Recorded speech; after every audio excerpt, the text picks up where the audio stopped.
Voici la réalisation d'un subimago d'éphémère avec les ailes en V et en montage élastique. L'intérêt de ce montage est la réalisation d'ailes en fibre de hacle qui évitent les voyages et qui surtout se sèchent très rapidement lorsque la mouche est mouillée.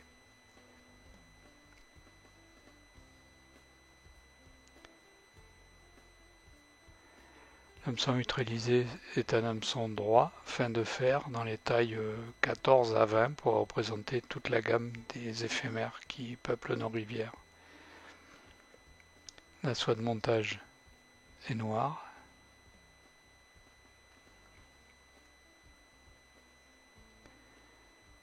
Fixer la soie de montage sur la rame de l'hameçon et l'amener par des enroulements jusqu'à la courbure.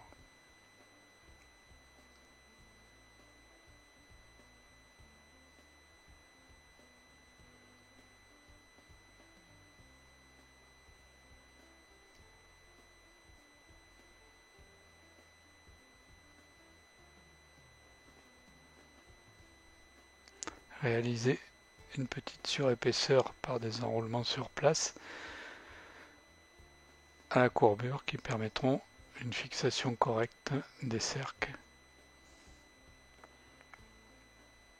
Pour les cercles, on prélève une pincée de fibre sur une plume de coque Pardo, régler la longueur et fixer sur le dessus de la rampe en revenant sur la petite surépaisseur pour que les fibres se répartissent légèrement en éventail, ce qui facilitera la stabilité de la mouche sur l'eau.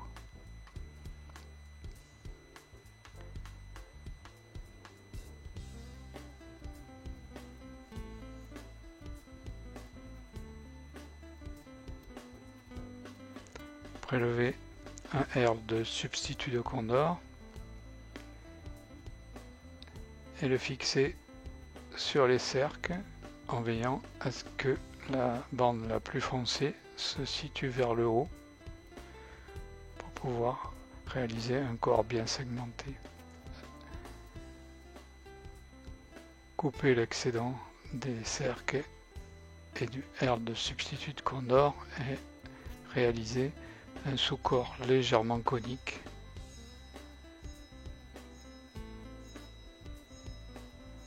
en arrêtant la soie de montage environ aux 2/3 de la rampe.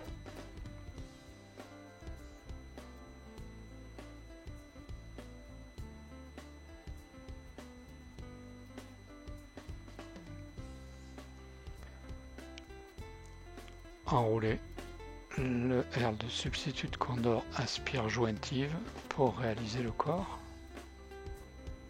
jusqu'à la soie de montage. Le fixer par quelques tours bien serrés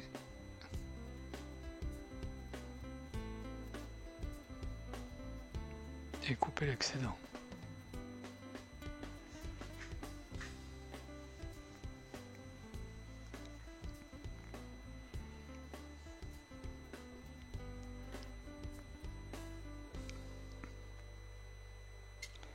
Pour alléger le montage élastique, prendre un élastique orthodontique, couper l'anneau,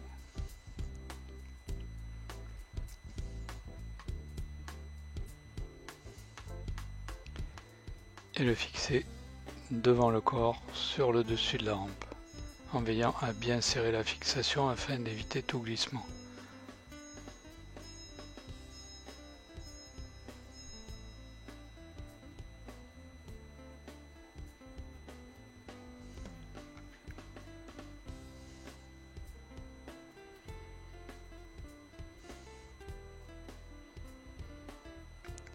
Derrière l'élastique, fixer une petite bandelette de raffia. Ici, c'est un raffia synthétique brun qui servira à la séparation des ailes. Et le laisser en attente. La largeur devra faire à peu près 3 à 4 mm. De toute façon, le raffia, une fois fixé, se resserre. pour réaliser la collerette sur un coup de coque. Ici j'ai pris un coup de coque gris rouillé, prélevé un hacle dont la longueur des fibres correspond à peu près à la longueur depuis le pied de l'élastique jusqu'à l'extrémité de la courbure. Pareil le hacle en éliminant les fibres sur la base du rachis.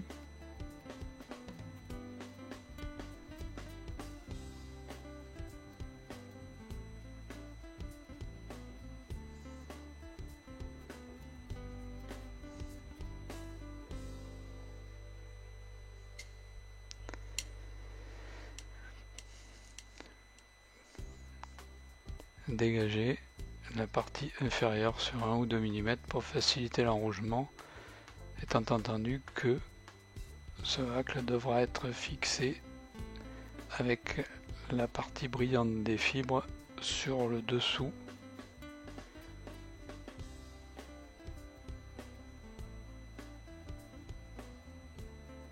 C'est-à-dire la partie qui sera visible par le poisson.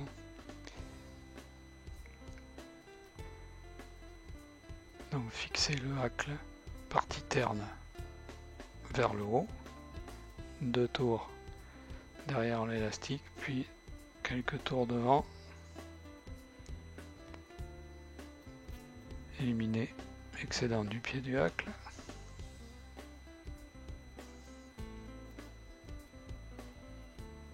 tendre l'élastique.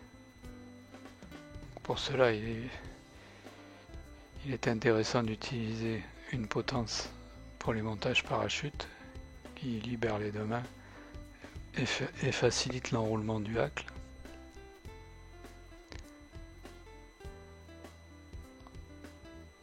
Enrouler le hacle sur l'élastique. Donc 3 ou 4 tours vers le haut, puis redescendre entre les spires montante jusqu'à la hampe.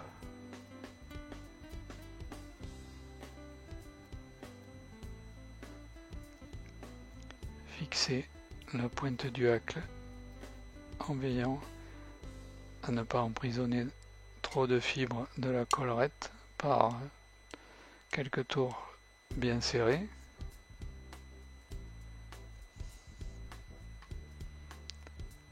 Couper l'excédent de la pointe du hacle. Ramener en les pinçant entre le pouce et l'index toutes les fibres vers l'arrière et assurer la fixation définitive par des tours bien serrés. Libérer l'élastique. De la même façon, ramener toutes les fibres vers l'arrière, tendre l'élastique vers l'avant en le coinçant avec l'ongle derrière l'œillet et le fixer par quelques tours bien serrés en faisant glisser la soie sur l'ongle afin d'éviter d'emprisonner trop de fibres et de bien placer la fixation derrière l'œillet. Pareil, assurer la fixation par des tours bien serrés pour éviter le glissement de l'élastique et couper l'excédent.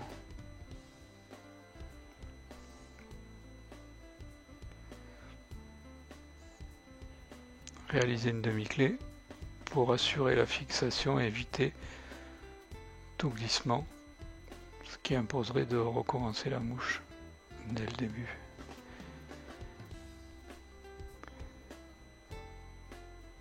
Ramener toutes les fibres vers le haut et réaliser quelques tours en 8 au pied du faisceau de fibres de la collerette pour les maintenir vers le haut.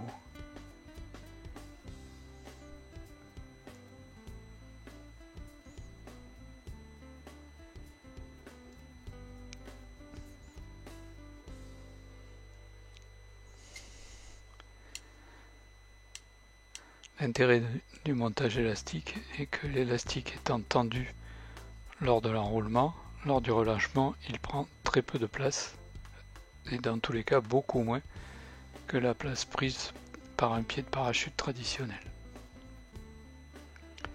séparer les fibres en deux parties à peu près égales et rabattre la bandelette de raffia pour maintenir ces deux parties écartées qui formeront les ailes en V.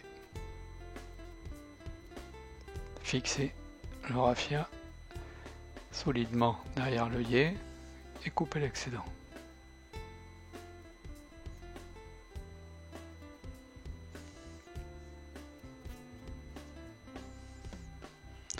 De la même façon, réaliser une demi-clé pour éviter un glissement qui libérerait le raffia et imposerait de recommencer le montage.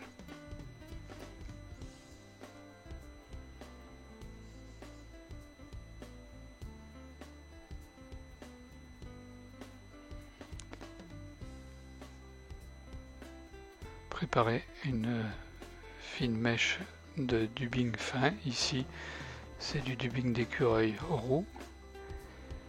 Le faire adhérer à la soie et réaliser 2 tours en 8 sur la base des ailes pour les maintenir dans la bonne position.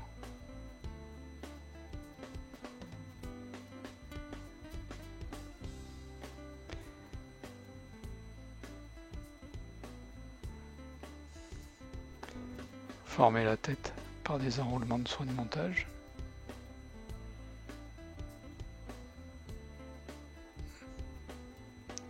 Puis réaliser le nœud final.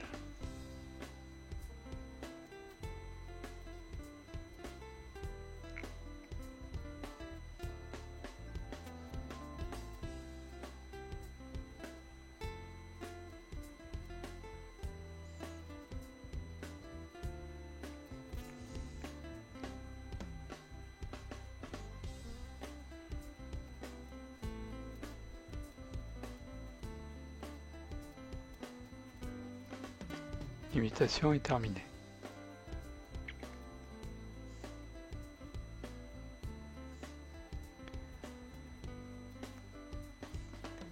Donc il s'agit d'une émergente, d'un semi-magot émergent, donc les couleurs doivent rester ternes comme les couleurs de l'insecte qui émerge, mais toutes les couleurs sont possibles en variant la couleur du corps et la couleur des ailes suivant les insectes que vous rencontrez sur vos rivières.